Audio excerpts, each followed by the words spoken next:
கப்பல் பயணத்துல கணவன் மனைவி, பிள்ளையை வீட்டிலே விட்டு பயணம் செய்ய வேண்டிய வறுமை நிலை, பயணத்தின் பாதையிலே ஓரிடத்தில் அபாய கட்டம் நெருங்க, கப்பல் மெல்ல மெல்ல கவிழ ஆரம்பிக்க, ஒருவர் மட்டும் தப்பி செல்ல ஒரே ஒரு படகு மட்டும் அங்கே இருக்க, அதிலே கணவன் பயணமாக தயாராக கவிழ்ந்து கொண்டிருந்த கப்பலில் இருந்தபடியே மனைவி சத்தமாக கணவனிடம் என்ன சொல்லி கத்தியிருப்பாள்?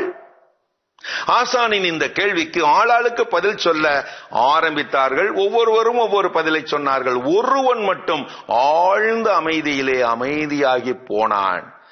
ஏண்டா நீ மட்டும் சைலண்டா இருக்க, நீ சொல்லு. அவன் சொன்னான், குழந்தைய பத்திரமா பாத்துக்கங்க அப்படின்னு சொல்லியிருப்பாங்க சார். இதை கேட்டுவிட்டு ஆச்சரியப்பட்டு போனார் ஆசான். எப்படி நான் இவ்வளவு கரெக்டா சொல்லிவிட்ட? கதை ஏற்கனவே தெரியுமா? அதெல்லாம் இல்ல சார், சாகறதுக்கு முன்னாடி எங்க அம்மாவும் எங்க அப்பா கிட்ட இதத்தான் சொன்னாங்களாம். அப்பா சொல்லியிருக்காங்க, அடிக்கடி சொல்லி சொல்லி அழுவாரு.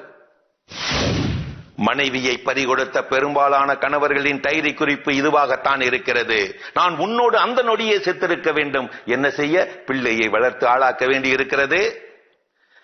தான் பார்த்த உலகத்தை பிள்ளைகளும் பார்க்கணும்னு நினைக்கிறவ அம்மா, தான் பார்க்காத உலகத்தையும் பிள்ளைங்க பார்க்கணும்னு நினைக்கிறவங்க அப்பா.